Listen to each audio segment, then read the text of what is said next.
Welcome to the Dynasty Vipers ViperCast, where all things football are injected right to your veins, with your hosts, Matt Donnelly, Calvin Shoemake, and Jeff Mueller.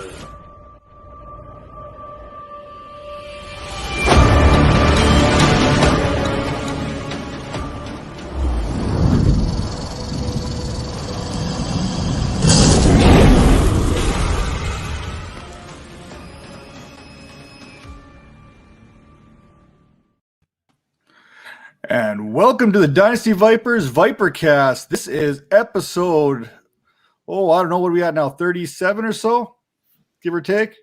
45,000. Yeah, I think it's 37. And today we've got friend of the show. I've always wanted to say that as well, Sal. I know you tweeted that out. You started a podcast just so you could say friend of the show. We want to consider you a friend of the show. We've got Sal Pal Deuce up here. Sal, welcome. Hey, how's it going, guys? Sal, it's awesome of you to come on. Really appreciate having you here. And man, I'd love to just kind of kick things off with something that I stole from this podcast I was listening to today. That's called "This Is My Podcast." Or what's your backstory? Like, give us a little bit. For anybody listening, like, tell us your backstory of where did Sal Pal come from? Right. So my name is Sal. I like to consider myself a pal. And the two is an homage to two QBs, two quarterback fantasy football. That's how I got my start in the industry. I was really heavy into two quarterback leagues back in the day when no one really cared about it in the industry as much as they do now.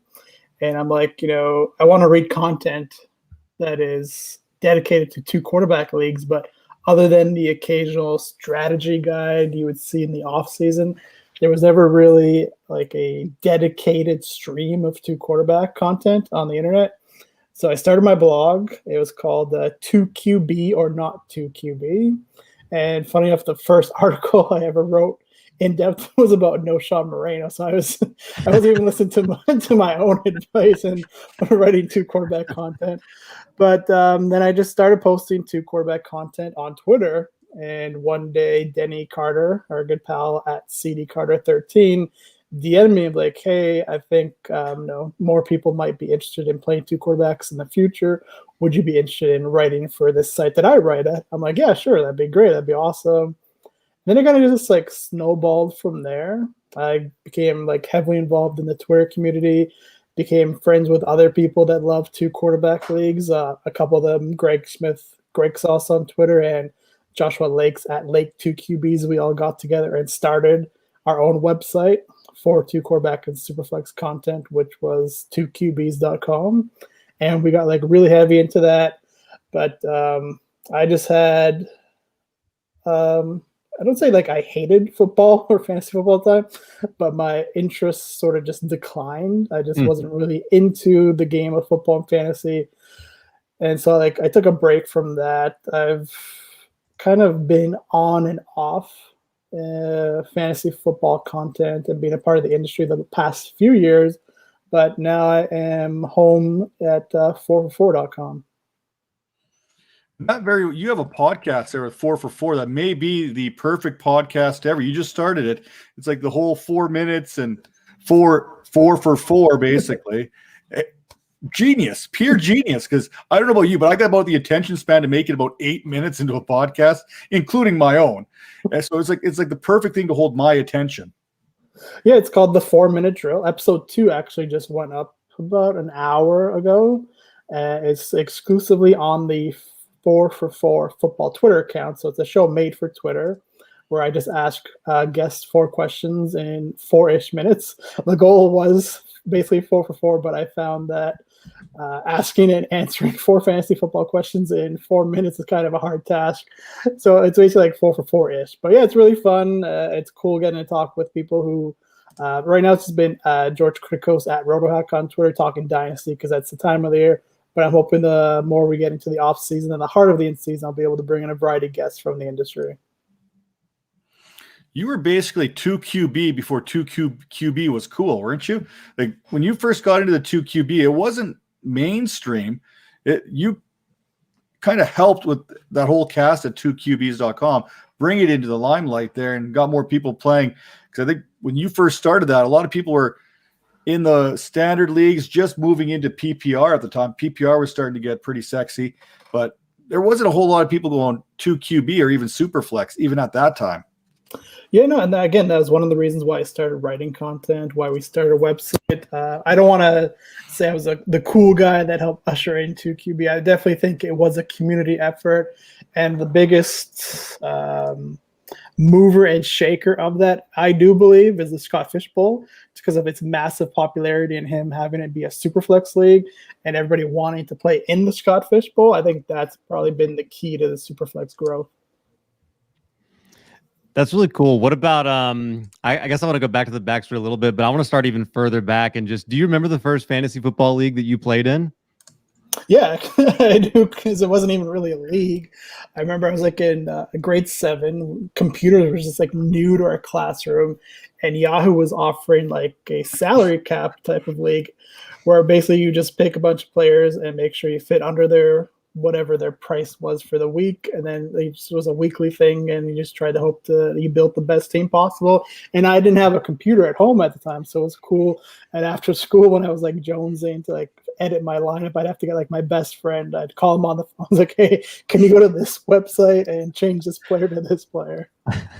You know, I have a few leagues I commission right now that are pretty much still the same as that. Yeah. Where someone's going to give me a call. Hey, can you make this swap for me? And it's like, okay, here we go again. Matt, I'm not sure if this happened to you when you're young, in your younger days, but I'm from Thunder Bay, Ontario, and our local paper is the Chronicle Journal. And in the paper, they had like a hockey pool.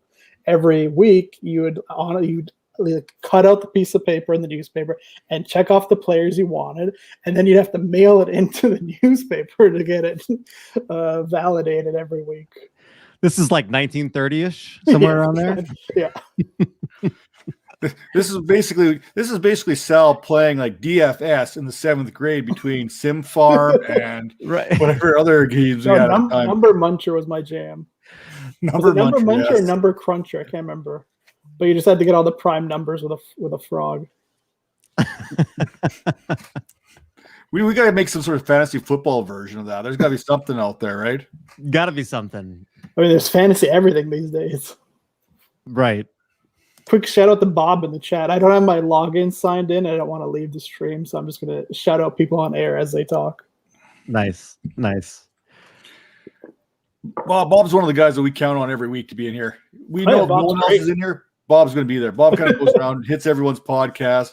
We call him the Bob Father around here. So, see, I used to do that in this past off season when there's like 700 Periscope streams happening at once, and it was back when the algorithm, they had the Periscopes right at the actual top of your Twitter account, so you could just hop in from one to the other. I just had nothing else to do. We have a listener's question that comes in here right now. Would James Dalton or Wade Garrett make the better number 2 quarterback?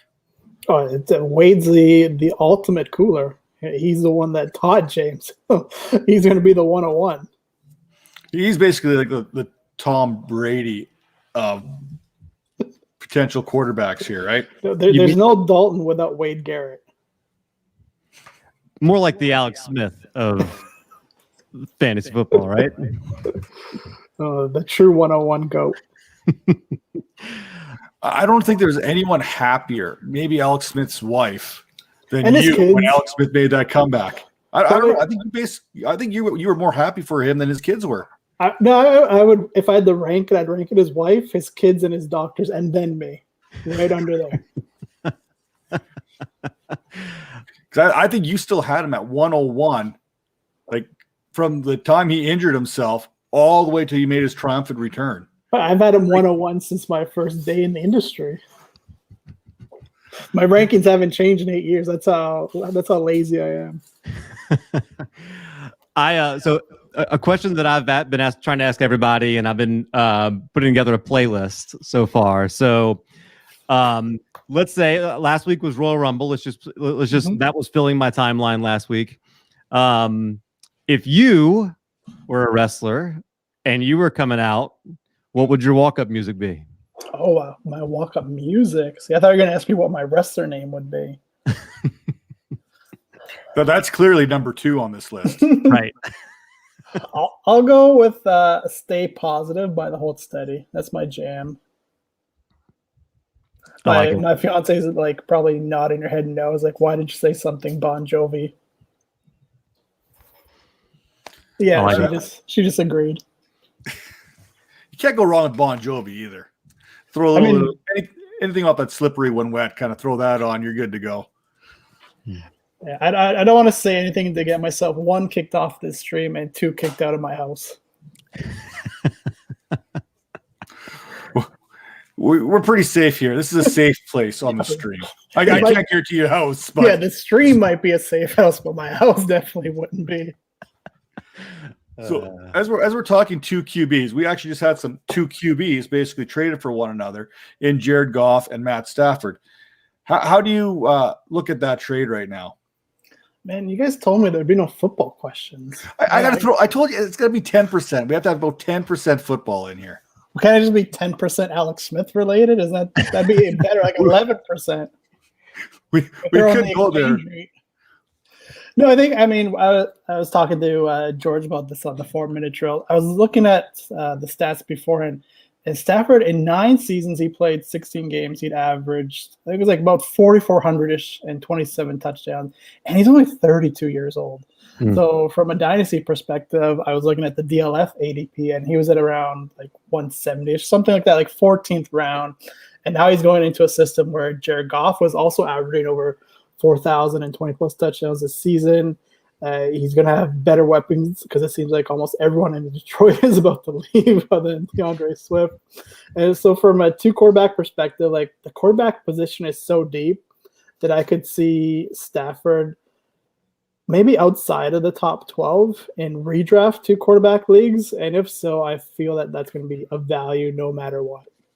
Like the production that he should be able to put up in Sean McVay's offense, and everybody, rightfully so, clamoring to like mobile Russian quarterbacks in fantasy just because of how much bonus you get from the Russian production, that he might go a little ignored once we get closer to like August and drafting season. So we've kind of mentioned your fiance here. We talked about Alex Smith's wife. Was there anyone happier about Matt Stafford leaving Detroit than Matt Stafford's wife? Probably everybody who lives in Michigan that's a Lions fan. It's like Matt Stafford to me feels like he's like 40 years old. It seems like he's been in this league forever. I legit, when I went to go look up his Pro Football Reference page to see how old he was, I honestly thought he was going to say like 37, 38.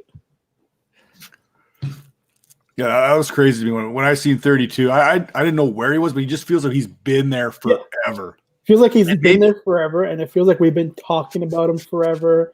And that he also had those injuries early on in his career. Like, okay, right. Is he ever going to complete a full season? And here he is, still going strong. Maybe that's just a Detroit thing, though, because we've seen Barry Sanders call it a career early. We've seen Megatron call it early. Maybe Stafford's like, you know what? If I don't get out of here, I'm probably going to have to just retire. Yeah, it's a good career move on his part. And go to California doesn't. I made this joke here with Calvin, and I'm glad you're here to talk about it. This is the second biggest move from Detroit to Hollywood that's ever happened behind Axel Foley. Yeah, see, Sal knows what I'm talking about. Come on, Calvin. I have no idea. I don't know what you're talking about. So I'll stick with football a little bit. We won't do too much, but there's a game. Kind of important game coming up this weekend. A couple of good quarterbacks in that game as well. What's your expectations? What are you looking forward to in the Super Bowl? I'm just hoping for like a 70-66 shootout that the Chiefs win with Patrick Mahomes throwing for about 10,000 yards and 40 touchdowns. And Travis Kelce catching all of them. Honestly, if that happened, I'd be fine. I'd be happy. That'd be fun. Your DFS team for the week. So with every good Super Bowl, there's always the hosting that goes in. Now, obviously, we're not doing the hosting thing, but I know, Sal, I know you love to cook. Are you going to have a spread for the Super Bowl for yourself? If so, what's the go-to Super Bowl meal for yourself there? And a few years ago, there was this website, I think it was called brojackson.com. I'm not sure if you guys remember it, where it was like a mix of fantasy football and then just like entertainment. At one time, they were looking for Super Bowl recipes, and I threw one out. It was jackfruit tacos. And I like to make spicy jackfruit tacos when I feel up to the challenge of spending time in the kitchen, which I do not enjoy. But that would be my go-to would be the spicy jackfruit tacos and maybe some cauliflower wings. Well, busting out the cauliflower wings. I'm making some right now. You guys are more than welcome to have some. Yeah, I could probably get there in 4 hours or so if I fly. Just send me a carrier pigeon message through the balcony. I'll throw them over the window. We still got to be socially distant. Oh, absolutely. Absolutely there. We got to make sure we're following everything. You guys are under, I think BC is pretty much under a lot of COVID lockdown now too right now, aren't they? No, just like with the rest of the country, it's different all the time. Like the thing now, they closed restaurants early. They didn't want to have alcohol served after a certain point. But the biggest thing, I guess, is you can't really hang out with people outside of your household. But you can go to Walmart and hang out with everybody. Yeah. You have to go to Walmart. I legit only leave my house to go for a walk and to go grocery shopping. I haven't seen my friends in probably 9 or 10 months. I haven't seen my mom probably a good year now because she lives in another part of the country. Yeah, me too. I haven't seen my mom in about a year, but she's only about 20 minutes down the road. But that's not neither here nor there. That's a different kind of podcast. So you mentioned that you got your first fantasy football league, so to speak, was in the 7th grade. How did you get into that? Was it just, I know it was Yahoo put it on there and you kind of jumped in there. Is it like you see a dead body, you got to poke it with a stick and see what it's like? Or was it I think it's because I was a super hardcore sports nerd growing up. I'm sure all of us on this podcast right now were, but football was my favorite sport. Even though growing up in Canada, you would assume it'd be hockey, but I was into football from the start. And I think I just was going to yahoo.com and I just saw something on the side. It's build your own fantasy football team. And it's a 7th grader. I'm well, that sounds really cool. I want to have my own football team that I can just do what I want with it. And then I just clicked on it and figured out the basics and just went from there. Calvin and I, we've talked about this, the Canadian hockey conundrum, so to speak. And we got it. I've talked it on the internet about the code of fighting with hockey. There's that certain code, but you're almost born and bred into hockey up here. It's like second nature. You're on hockey skates by the time you're 3. You're doing something of that sort. Getting into football is difficult. For me, it's not down in the States where they have Pop Warner and you're playing football at 5 years old. We don't see that up here. For me, I didn't play football until the 11th grade. Is that kind of your same thing with you? You didn't play it. You didn't get a chance to play until a little bit later, but all of a sudden it became that passion of yours pretty quickly once you got involved in the game. Now here in Canada, we've got bigger balls and bigger fields. That's kind of how we roll, but it's definitely the same thing for me. I grew up in Thunder Bay, Ontario, as I mentioned, when back in the day, the winters, they get minus 50, snow above your head. Everyone is going out to the ice rink as soon as they can. But no, my parents were Italian immigrants. They didn't know what hockey was. It was never on TV. The only sport we watched was soccer. So I played soccer from an early age. And then I just transitioned into football. It's kind of funny because Thunder Bay is a huge ass hockey town. You see the CBC commercials, hometown heroes. Thunder Bay is always in the running to host one of those. But I never learned how to skate. I had no interest in learning how to skate or wanted to be outside in the cold playing a sport. So it just had no appeal to me whatsoever. How close is Thunder Bay to being the real life LetterKenny? Oh man, you want to get me in trouble with the city of Thunder Bay, or don't you? But I will say it's definitely very close. But here's the thing that'll probably cause a lot of controversy on the internet is I don't think LetterKenny is a good or funny show. Calvin's probably never even heard of this show. I don't know. So good for you. Matt's ready to kick me off the stream. It's funny to me because of the over stereotyping of every demographic on that show. Like they got about 3, 4, 5 different demographics or kind of groups that put together, but it's so over the top on every single one of them. That's where the humor comes into it. See, I think it's too over the top for my taste. And like they're talking like 300 miles per second. I have no idea what they're saying.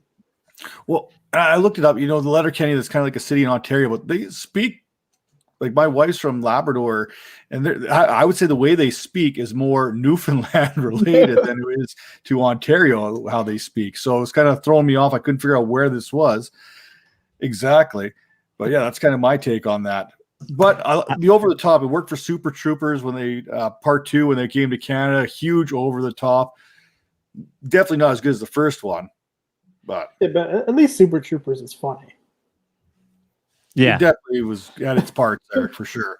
I get where you're coming from on some of that, though. I just read a little synopsis on it, and Louisiana, there's so many shows where the depiction of people in Louisiana, it's funny, but it's like it's not really necessarily accurate to like here's what's going on here, and it kind of makes the state look bad. And I don't know if LetterKenny, that's kind of what you feel like it does for you guys up there, but. Yeah, I mean, like I'm a big fan of that type of humor. Like one of my all-time favorite movies is Hot Rod, so I love silly, dumb comedies, but I just cannot get into LetterKenny. And it's weird. It's like one of the few shows that like the American fantasy football Twitter community talks about that's from Canada outside of Schitt's Creek.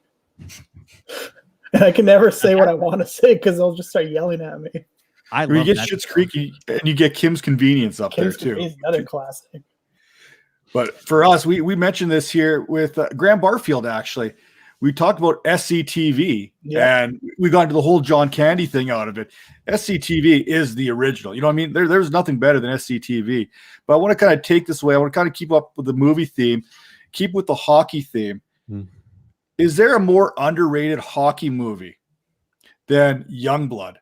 No. And could Cam Sutton be a football player if his hockey career never panned out? Oh yeah, Youngblood is not only is Youngblood a classic movie because one, it's got Patrick Swayze. 2, one of the fake teams is from Thunder Bay Bombers. And 3, there's this one scene where Keanu Reeves talks and he's got a French Canadian accent, and it is the most amazing French Canadian accent you will ever hear put to screen. Calvin, I'm not sure if you ever seen Youngblood, but go on YouTube and just search Keanu Reeves Youngblood. I've seen Keanu Reeves, so I'm curious how much of the movie did he carry that accent through? Well, he only had like 1 or 2 lines. When he had them, he nailed them. It was fantastic. So this is a movie that has a young Rob Lowe, a young Patrick Swayze, and a young Keanu Reeves. Like this is like, well, Rob Lowe. We'll forget about Rob Lowe, but Keanu Reeves and Patrick Swayze is a fantastic combination. Hey, and so is Rob Lowe. Oh yeah, don't diss Rob Lowe. What was it? Black Sheep? Black Sheep, right? With Tommy, was Tommy Boy was the one with Chris Farley, David Spade, and Rob Lowe. Yeah. So he was a Tommy Boy, not Tommy Black Boy, Sheep. yeah. Okay. Like you get mixed up because Black Sheep's where they're Donnellys. Yes, and that's the one when they're the political one. That's how I get the two. One's Tommy Boy and it's funny. The other is Black Sheep and it's not Tommy Boy. Richard.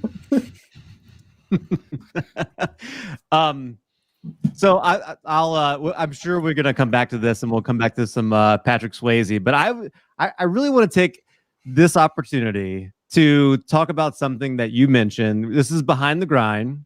This is a little bit of your process. So you compared your process for getting ready for a podcast to Andy Reid scripting his first 15 plays. And you spoke to my heart on that. Matt is maybe the complete opposite, likes to kind of wing it. What is it about like that process of scripting out that first 15 plays, like the analogy you use? What is it about that you think kind of gets you ready and sets the tone for your podcast? Well, it's because I'm not smart and good or quick on my feet. when it comes to like improvisation. I just want to make sure everything is prepared so I can just go off of all the research I've done beforehand. Because I mean, there's so many people in this industry, like say Rich Rebar, for example. That guy could recite, I feel like, an encyclopedia of NFL stats. It just like memorized in his brain. I can't do that. If like I mentioned that Matthew Stafford stat earlier, like that took me like 20 minutes to research and write down. And that's the only reason why it's in my head is because I literally just said it on another show yesterday. Nice. But I just the way I grew up is I always wanted to be organized and prepared for everything. And I know if I basically, like you guys earlier and before we even got on, you said you have show notes. Like I'll create my show notes. I'll share those show notes or show sheet with whoever is coming on my podcast to have them prepared. So just like something I can go off of to basically like build momentum for the show. Like, it doesn't mean like say I script out these 10 questions, then I'm going to read them word for word or verbatim. But I know that they're there, and if I want to go to them, I can, because I still want to be engaged in the conversation. And that was some of the feedback other people on Twitter had mentioned when they were replying to that tweet. Like, but you don't want to like get lost in the conversation. You don't want to ignore your guest or like ignore a potential follow-up question. So it's all about just organization and being prepared. That's a great point about that, because you know that's for me too. Like I like having like kind of a this is the forest, and you know the 30,000-foot view, and like I'm gonna be able to enjoy the trees more if I understand the forest, and you know that's just kind of my process as well. But I definitely appreciate it. That's a great point about you know not letting it be. What controls you, or like your leader necessarily, where you have to stick to it and be real strict about it, but being able to kind of let a guest kind of go on something that excites them, you know. Oh yeah, you definitely have to have a feel for your show, or else like, why do you have a show in the first place if you don't know how to steer it? Right. Well, I only do a show sheet for Calvin, so he can follow along. I can't read. That's a thing. I can't read. You can put a bunch of words on the screen for me, and I will try to read it, and I will screw it up more. It's ridiculous. So, no, I don't really go off my show sheet. I type it out once and hope for the best. But I know Calvin, he appreciates the show sheet. I don't. I can't even spell show sheet. If I try to type that into Twitter, I'd spell like 8 different ways wrong. I may have the worst grammar in all of Twitter.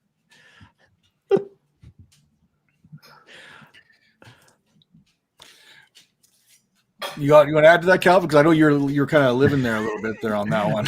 No, that hit exactly what I was thinking on right there, man. I think that just getting to know that process, like thinking about like, you know, I've also heard you talk about like kind of knowing who you are as just, you know, not trying to be something that you're not, being like just your personality, letting that come through like that.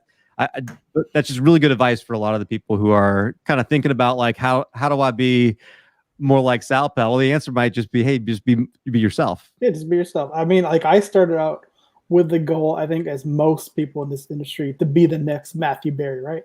You see Matthew Berry on ESPN.com, you see him on ESPN TV, like he is the face of fantasy football, and you want to be that guy. So you just start pumping out fantasy article after fantasy article. And then eventually you realize, 1, you're not going to be the next Matthew Berry. 2, you might not even be someone in the industry that provides fantasy football content. You just don't know where your path is going to be.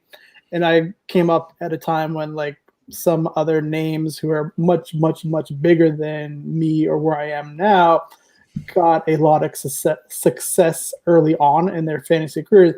And I was kind of jealous of like, well, it's happening to them. Why is it not happening to me?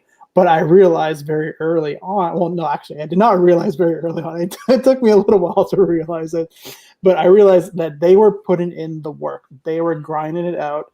And they had like a hardcore passion for fantasy stats and fantasy analysis that I just did not have. And I knew that. So instead of focusing on the, like, woe is me, why is this not happening to me? Like, why are the good things not coming to me? I pivoted to, well, what is it that I can do well that maybe other people can't, or there's like a need for that? And that's what I started focusing on instead. Well, I got 2 things on here. 1, I will be happy. I may never beat Matt Berry, but I'll be happy if I come close to Sal Powell. That's kind of where my goal is right now. 2, I know you said try and be yourself on here, but I kind of took a different approach. I'm trying to be nice on here, which is completely not myself. So we're trying to learn here and be a good person in general, where probably typically I'm not, but kind of comes down to that. Like I've seen here recently, the more you ask people, the more they're willing to give you answers. Yeah. And if you're not willing to ask for it, you try and take everything on and do everything by yourself, it's probably not going to work for you. And the funny thing about Twitter, and yeah, there's going to be some negative feedback. It's going to happen. You kind of have to develop some thick skin somewhere along the line. But there are some good people out there. And you talked about that networking you've done. And like I've watched you with your communications with other people, and there's some pretty high-end followers you have and people who are big names in the industry. What are some of those relationships that you have with members of the industry that you truly value probably more than any? Not to single anyone out, but who are kind of those go-to guys when Sal has a question, when Sal's thinking about something, who's your go-to guy? I know you mentioned CD Carter. You guys kind of came up together in the writing at some point.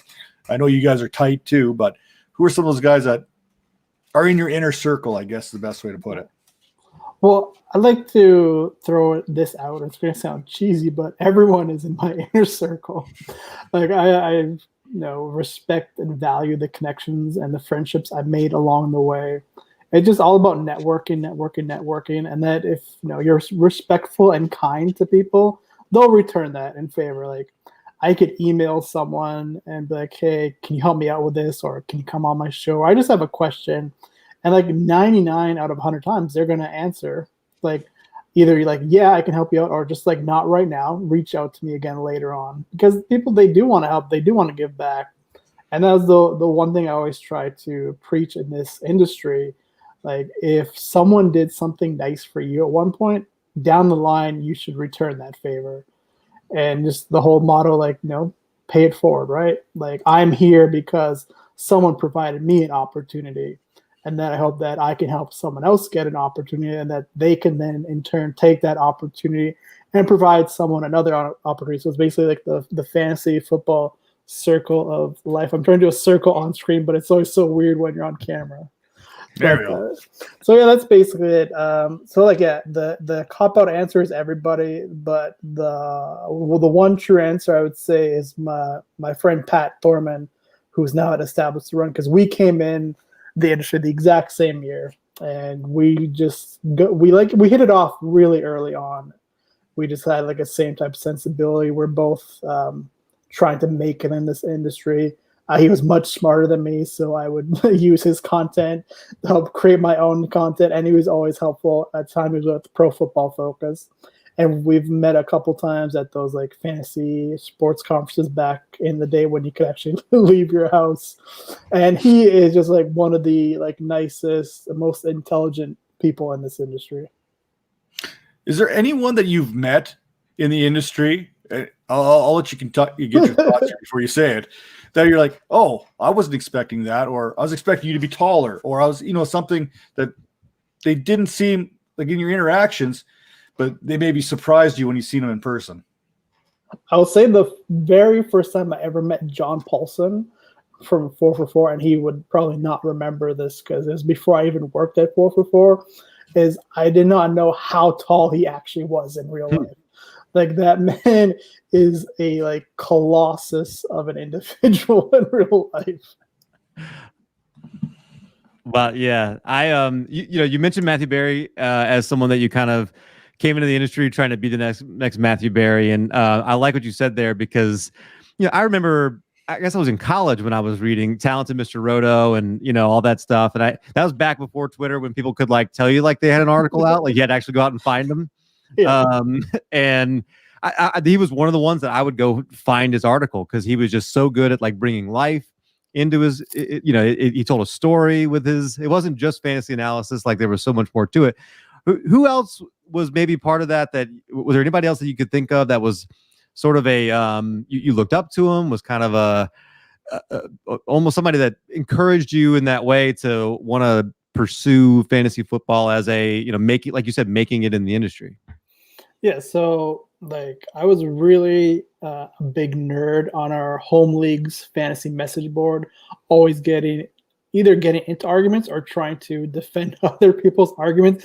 Because at the heart, I'm a writer and I just love to write, and like typing out like 1,000-word message board answers. Like I just love doing that. And then when it came to the point where I wanted to try and become a fantasy football writer and get into this community, I started researching a lot more fantasy football content, because for me, it was always like the people at Yahoo and the people at ESPN, because those are the biggest sites. And at the time, the fantasy football industry wasn't as saturated as it is now with content.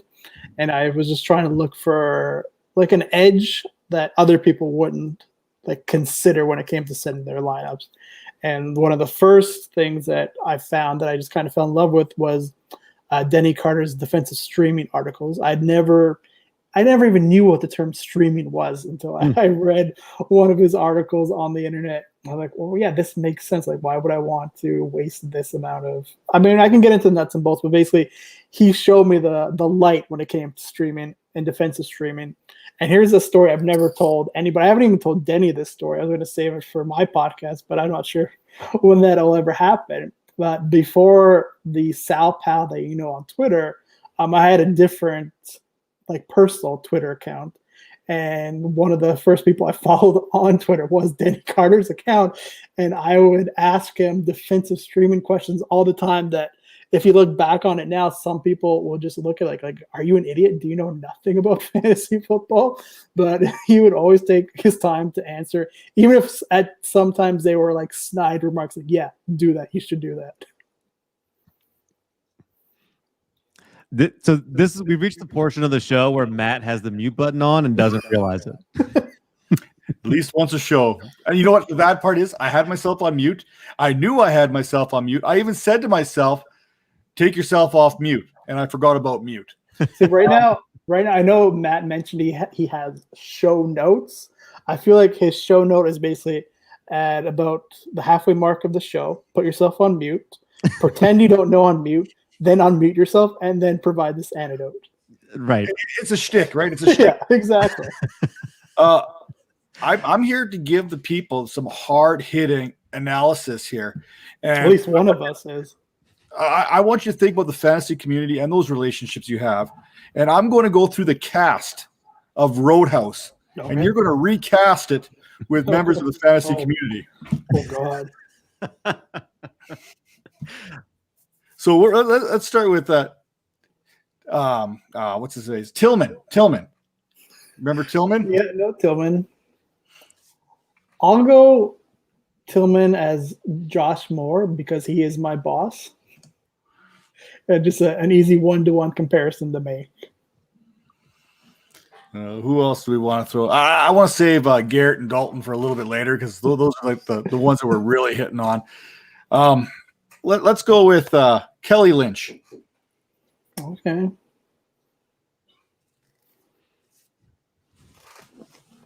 Chris Raybon. Well, Chris Raybon for Kelly Lynch. Nice. Brash and sexy and smart. Well played. Let's see who else we got here that I want to go on. What about? Let's go. Roger. Do I want to go Roger right here? Should we? Let's go with Roger here.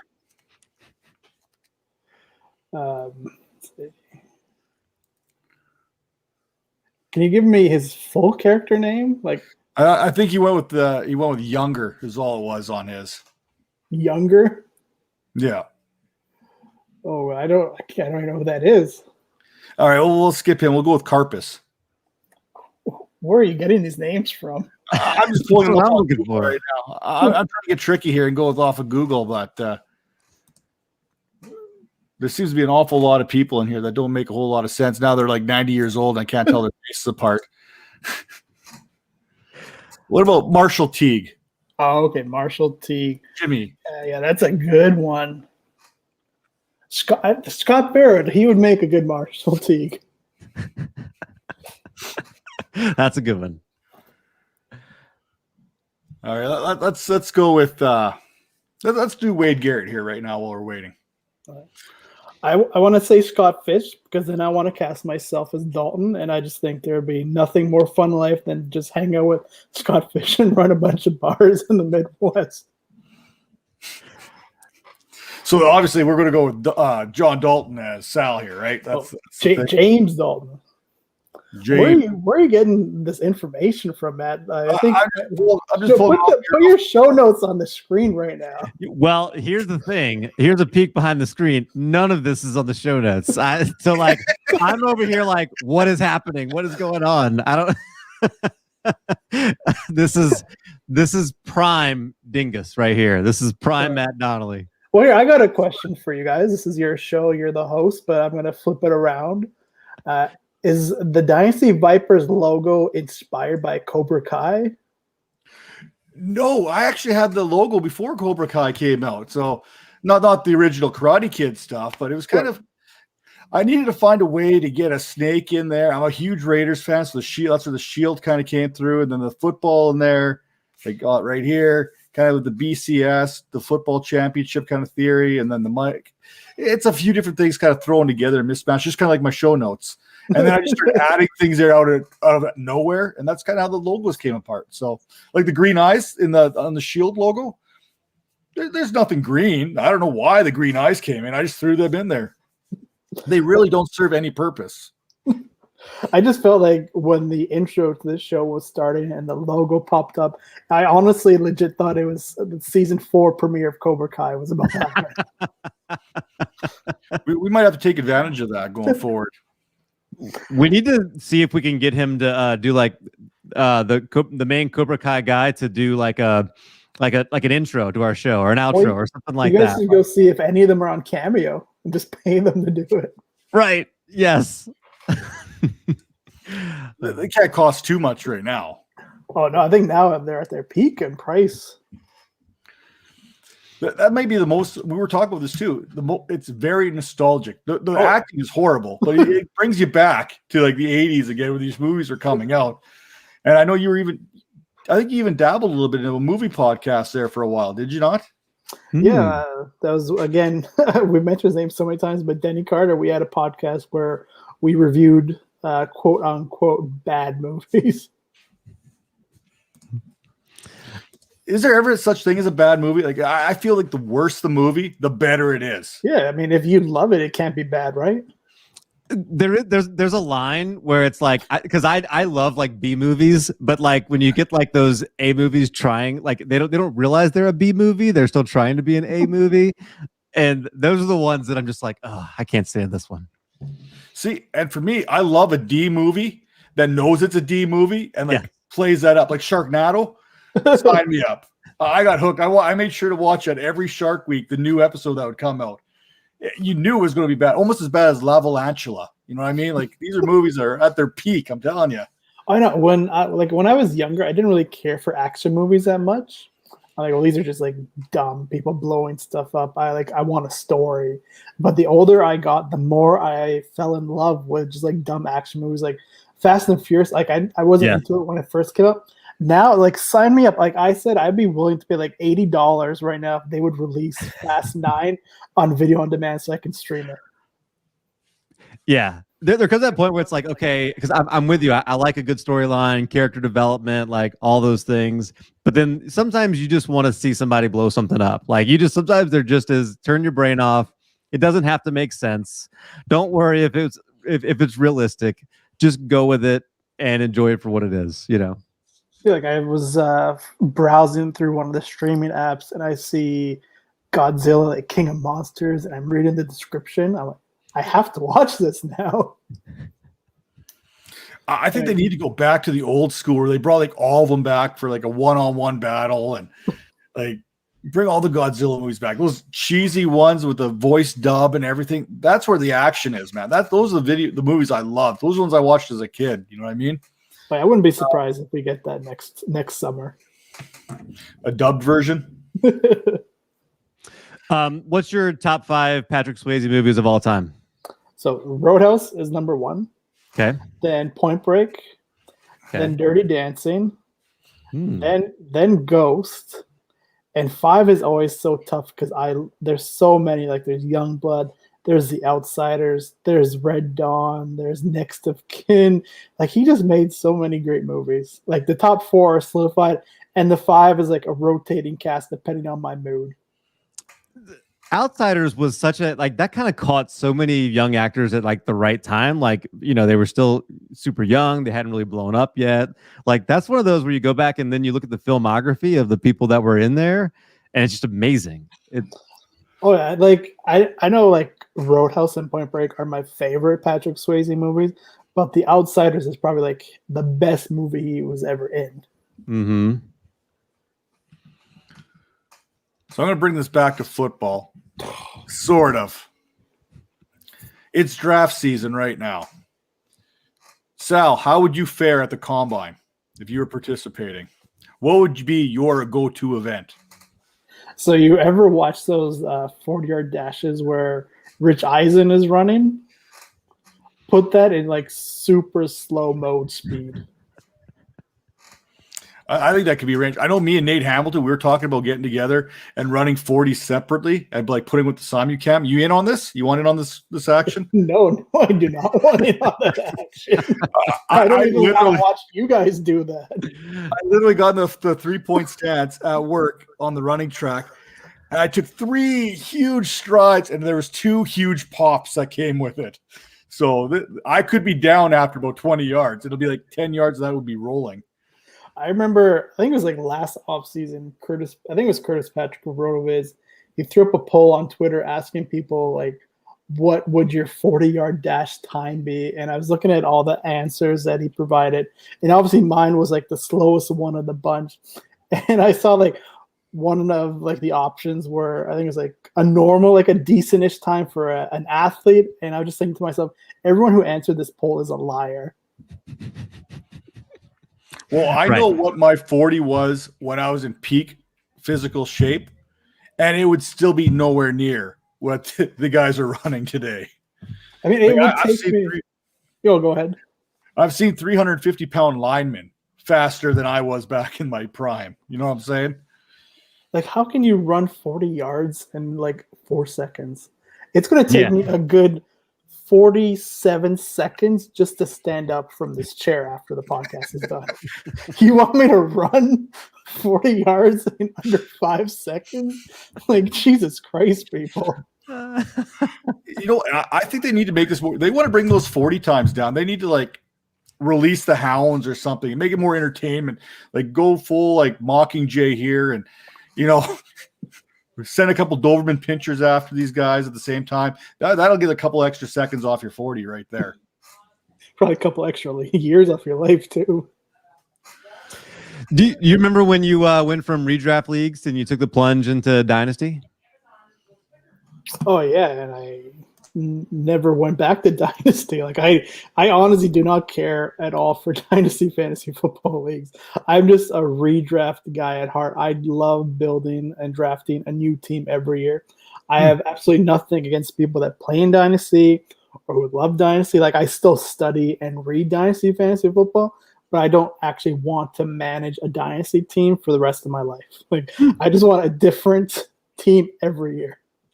Your fiance is not listening to your lack of commitment here, is she? Well, there's a reason why we've been engaged for like 15 years. So, honey, we're going to start a redraft here. We're going to start this over. No, like I dabbled in Dynasty, but the commitment was just too much for me. Like I understand people that want that love that, and just want to be in a Dynasty league because you see so many people like, well, I'm never going to play redraft again. I just love managing and building this team from the ground up and just building it into a contender.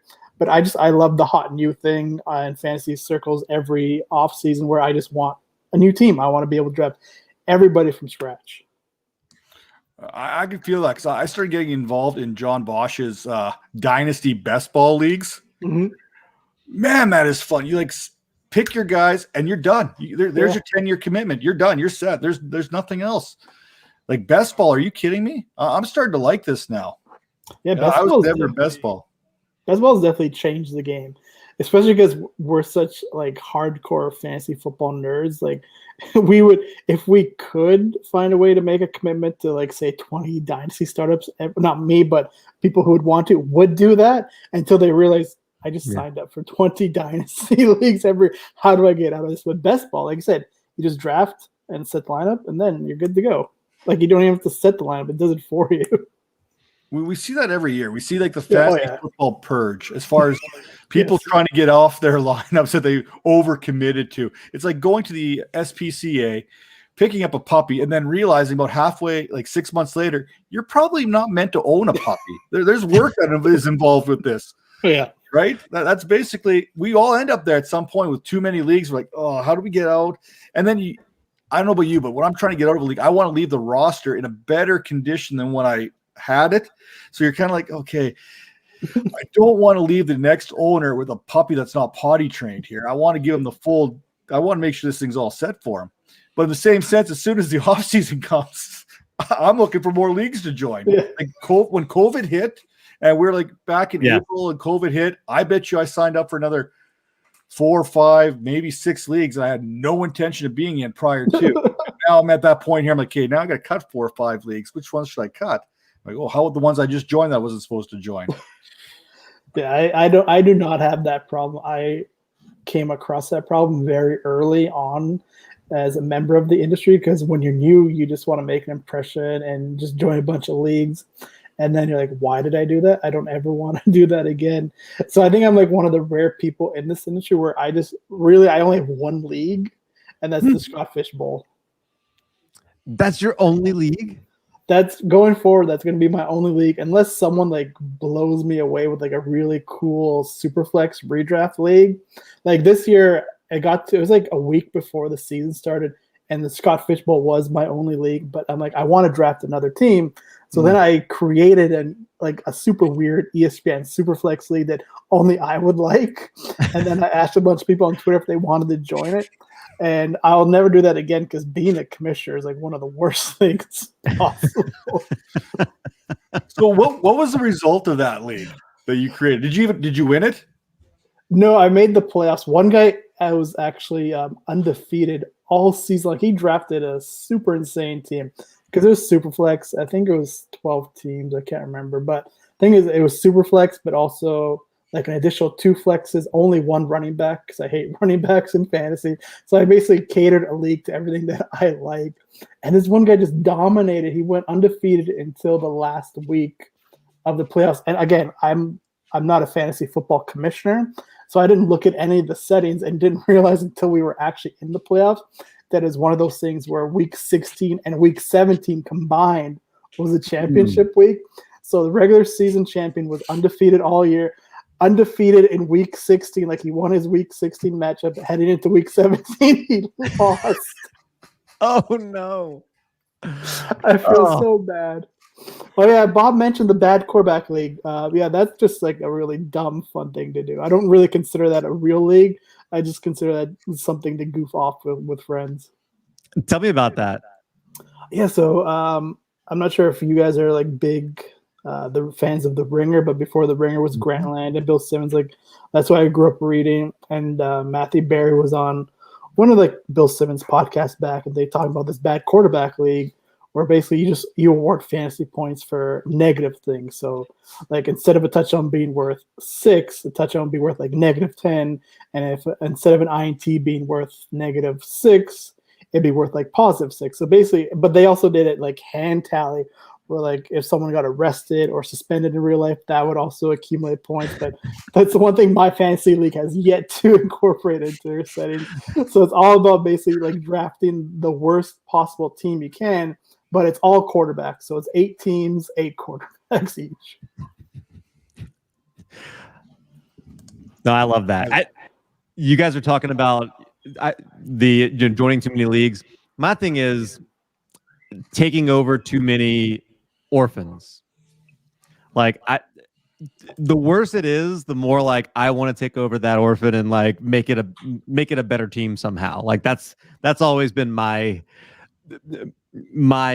Achilles heel, I guess you'd say. I need to stop doing that. You say that, and then tomorrow you're going to go sign up for like 3 more. Yeah. Scott Fish is Like, going to tweet hey. out something like, "Here's a list of all the orphan teams available on Safe Leagues. Who wants to sign up?" Oh, I'll tell you what, between John Osh and Scott Fish, at this time of the year, I have to like almost mute them because I will jump on 2 or 3 extra leagues from them they post out there. And the leagues that some of the teams they post out there, like, they got your guys. You know what I mean? For some reason, he knows you're watching his feed. He knows exactly who your favorite players are. Yeah, this team's a little bit of a fixer-upper, but it's got Corey Davis and Antonio Gibson and Alex Smith. And you're like, oh, pick it. Yeah, I'm in. And you look at the rest, you're like, oh, yeah, no, I did it again. What is Sal doing in the offseason right now? What? See, I think most people at this point who are like content creators, like they hit the wall, right? The grind that we like to say it exists, which does. And I've been there before. Like I used to write 4 articles a week. And on top of that, I managed a site of like 30 writers, and it just basically killed me. And like, I never want to do this again, which has been like one of the reasons why I would like take a break here and there. And so lately, my roles in the industry have all been behind the scenes. Like I very rarely write anything, so I don't feel the grind as much as everybody else does, because I'm just like sending out dumb tweets or helping create a video show or editing someone else's article. So I don't have the grind burn yet. So I'm in kind of like go mode right now, just doing a bunch of behind the scenes stuff at 4 for 4. Like I said, Twitter, editing, publishing, like recruiting writers, like talent scouting, basically just a lot of things behind the scenes that would go unnoticed in the community, because I just know it's not like, hey guys, I just edited this article. Well, if you want to stay busy, I got all kinds of articles for you to edit. That'll keep you busy for days. I literally still put the word A in my articles. Like, EH goes in my articles still. So, and apparently I even say a boot from time to time. But you just mentioned you're doing some recruiting. You're kind of doing some talent evaluations. You're kind of looking everywhere. So if we have someone who's watching the show or turns the show on later and they're like, you know what, I would love an opportunity with 4 for 4. What are you looking for on that writer? Well, 4 for 4, it's all about like data-focused, actionable content. So if you can present an argument in like a manner that's easily digestible for the reader, but that is also data and stats heavy, that's the type of stuff they like to see. Yeah, I'm out. Yeah, me too. I don't write anymore. I literally said Jared Patterson was my RB5 for rookies because he only had 1 T in Jarrett, and that's a flex move. That was my analysis. I can't even remember what mine was the other day. Can you remember what that was, Calvin? Yeah, you said everybody's starting to hate on Chubba Hubbard, so you're going to be the high guy on him now.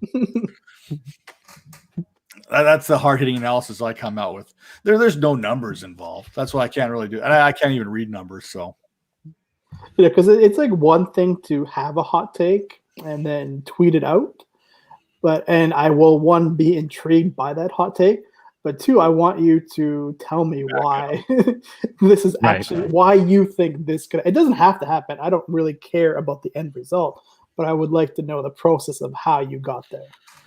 Well, I've always said there's no one's wrong with what they say out there if they can factually back it up in how the process worked in their mind. In the fantasy community, we talked about it with Nate Hamilton there.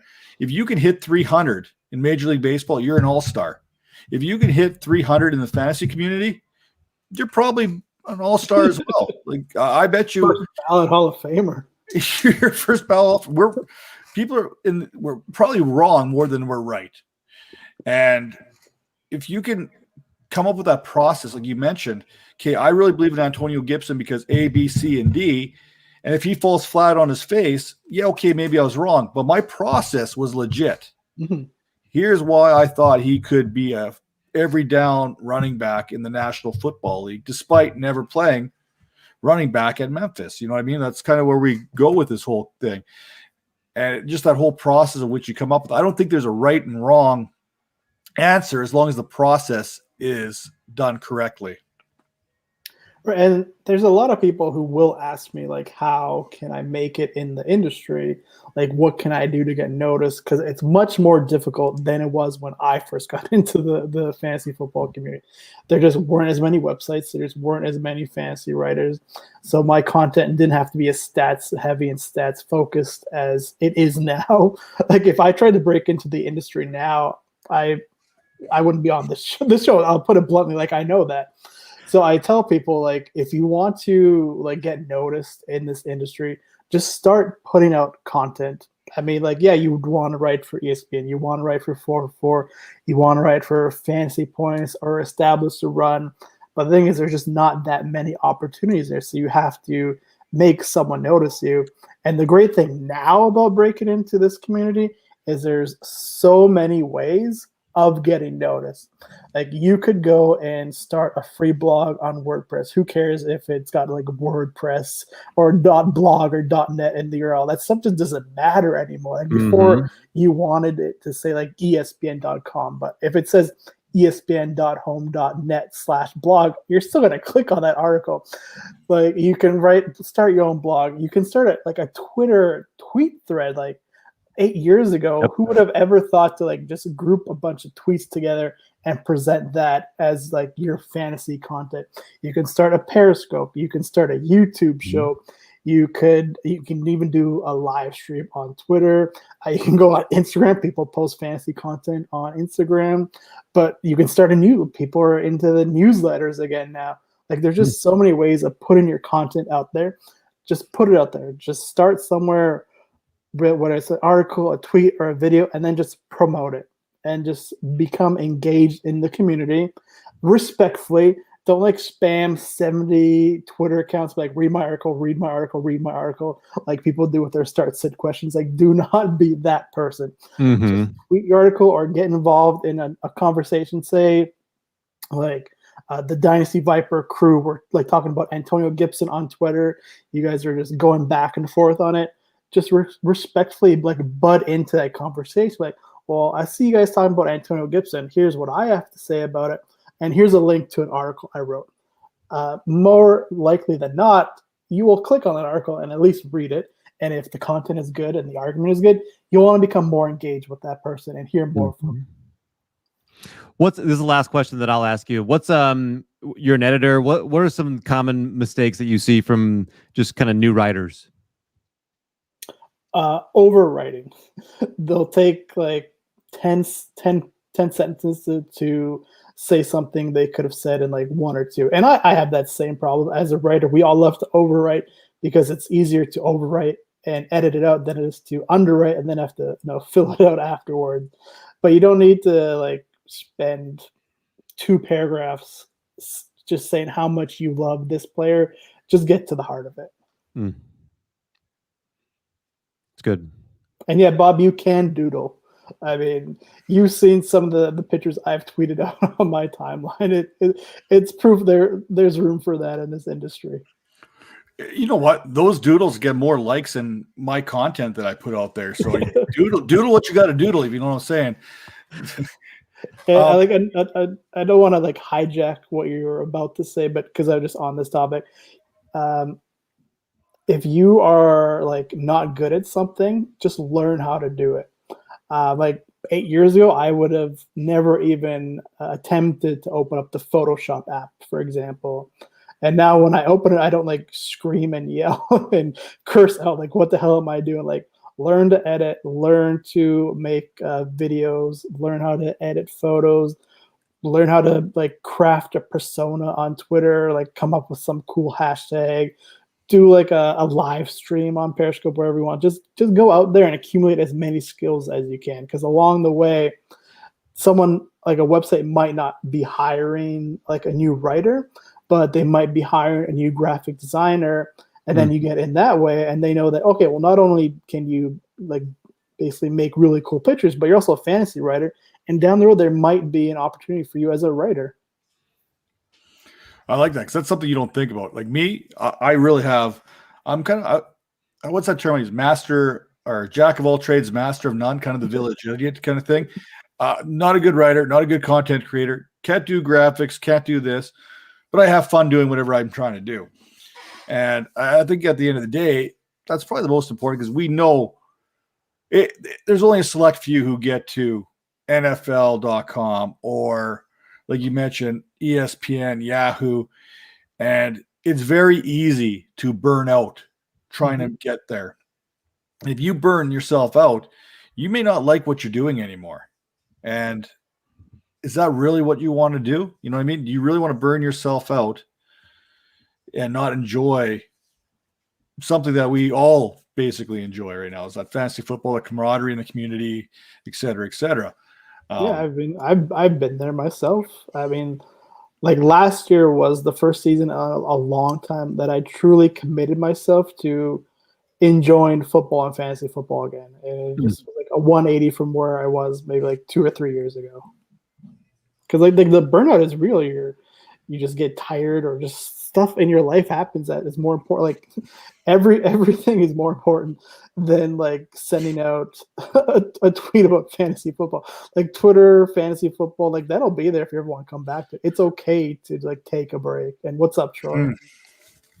Do I talk about my kid's baseball game, or do I talk about Saquon Barkley's quads? It's close, but So you're saying instead of showing up for our interview that we're going to do tomorrow, it's okay that I'm going to my kid's baseball game. You're saying that's okay? I think, yeah, don't even worry about the show. Matt's got it on lockdown. Don't you guys have another host? Like I heard Jeff's name in the intro. Where's Jeff? Where is Jeff?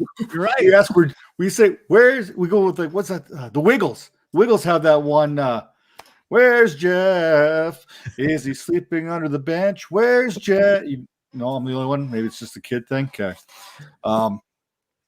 Actually, Jeff, we have Adam Ray coming on tomorrow afternoon, and Calvin's choosing baseball over our show there tomorrow. So that's kind of why he brings it up. I'll be giving him a pretty hard time over it. So I'll always, back in the day, there was this podcast. I'm not sure if you guys used to listen to it. It was the Two Mugs Fantasy Football Show with with Rummy and Forbes. And I was listening to it one day, and they're talking about how they're supposed to like do this mock draft for some website. And I can't remember if it was Forbes or Rummy was saying like, he was talking to his wife. He's like, well, when are you going to go to bed? Like, what, like, when like, basically, like, what is happening around? Well, like, sorry, honey, I can't come to bed right now. I'm doing this, like, mock draft for some football website with a bunch of people I've never met in real life. I think we all get that from our significant others quite often. I know mine gives it to me a little bit, too. But there's internet strangers and all that kind of stuff. And I'm not gonna lie, I probably hang out more with the internet strangers than I do with my friends outside of the house. And Sal, you're probably the same way because you don't like to leave the house either. So yeah, like I have like all these friends online, but I don't have any friends in real life. I feel you. I should probably work on the social skills. That's what it really becomes down to. It's not you, it's me. Yeah. I can see this right now. Oh well. So we're just going to wrap this up here real quick, but I wanted to ask you, what is some advice for the guys to make it into the industry, whatnot? But I think you've kind of touched on that all throughout the show with some fantastic advice and some insight there, as someone who's been there, done that, kind of started fads, the Alex Smith, president of the fan club, so to speak. You've been around, you've done a thing or two, a thing or two. So it was fantastic to hear your insight on that. So I just want to kind of give this a bit of an outro here and just let everyone know once again where to find you, what you're doing, what you got going on in the off season, other than just editing a few articles. Because I know you're a man of many talents there, even though, you kind of don't mention that too much. Right, so like on Twitter, you can find me at SalPal2. My name is not as cool as Calvin and Hobby. I feel like when Calvin came up with that name, it was just like a moment of brilliance with this grin on his face. Like, yes, that's going to be my Twitter handle. It was my wife, actually. Okay, So well, what makes even more sense, right? she's not the smart creative enough. one, no Yeah, doubt. exactly. But yeah, that's where you can find me on Twitter. If you want to find any of my work right now that's visible, it's going to be the 4-minute drill on at 4for4 Football's Twitter account. Right now, we're kind of shooting for at least one episode a week, Dynasty related, with George Criticos as my host. But yeah, like I said, I can't really tell you where to find me online because you guys don't have access to the back end pages of 4for4.com. But no, sign up for 4for4.com. Everyone knows how to spell it if you're watching this show. Use the promo code SalPal. It'll get you 10% off a subscription. Nice. 10% off. You guys got some other things going on at 4for4 as well that people are going to want to tune in for. Go to the website, check that out. I know you guys are busy with all kinds of things over there. Constant content all season long there. That's fantastic. Where can I find you guys? I'll let Calvin go there because nobody cares where I am. Well, you can find me at the Genius at Calvin and Hobby Twitter name that my wife came up with. Shout out to Mrs. Calvin and Hobby.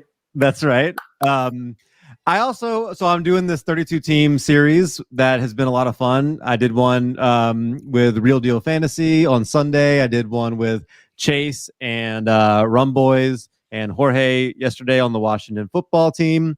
On Thursday, I've got Faith, I've got Daddy's Home, Mike, and an appearance by the Bob Father, Bob Gilchrist, as well, which I'm really excited that he's going to be coming on to talk about the Patriots. And then right after, we're talking Broncos with Linda and Nate P. It's going to be a lot of fun. We're going to have some really, just good talk about the Patriots, good talk about the Broncos, and yeah, it's kind of covering the off season. Is that Chase FF intervention you're talking about? Yeah, yesterday. So shout out to Chase. If anybody right now wants to find out how they can forge a path in this industry, just go back to the moment where Chase started his Twitter account to where he is now and see how much hard work that man has put in, whether it's on his website, bringing in writers, or just doing all these live video streams he was doing. It seemed like almost every day in the off season he had something going on. And here's a guy I only knew about him from the SMB Podathon because he was trying to raise money for the charity thing that he got going on where he helps basically kids learn how to play fantasy football. And now he's just all over the place. So go check out his Twitter timeline and hit him up for questions. Yep. Yeah, we actually talk about a lot. He was with me with our Get Wax campaign where we raised money and waxed our we don't need to talk about that, man. Come on. So we got together a few times, and yeah, it's been fun watching. Like you said, watching him when he first came in to where he is now, and how that product is growing itself. It's fantastic. That should be a good indication for anyone who's trying to get in to know how to do it properly, because he's done it properly all the way up. So, and of course, we've got this Behind the Grind series going on. Tomorrow afternoon, we got Adam Rank joining us, and tomorrow evening, we've got Bob Harris. So you get a double header there, Super Bowl week, kicked off with our friend Sal Pal. Got us going. And then, like I said, Thursday, I think, Calvin, you said your Spotlight series goes Thursday and Friday this week. So 2 on Thursday, yeah. I mean, we've got 5 shows this week just on our Viper channel here, not to mention some so you talk about this burnout. Last year, I wrote X amount of profiles for a draft magazine, and then I wrote 1 article the rest of the year. It was I hate writing. I'll be the first one to say I hate writing. And then I think since we've got all this content, going with the when it's quiet, be loud kind of thing. We've got 5 shows this week between Calvin and myself, but we've also put out, I think, 5 articles that are on the website too. So head over to dynastyvipers.com. Make sure you're checking out the website. And of course, make sure you check out Sal Pal, because there's not a guy as nice as Sal in all of the industry here. That's it. Dynastyvipers.com. It's my favorite website to go to.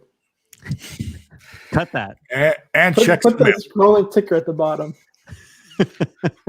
That needs to be in our intro right there. Sal Pal saying that. I think that we could put a little bit of mood music behind that, and I'll send you I guys a think we- link to my Cameo. Just There- and I'll send you the invoice. I like that. I think we could definitely work with that for sure. So for Sal Pal, for Calvin and Hobby, I'm Matt Donnelly, no longer Dingus, and we're out of here.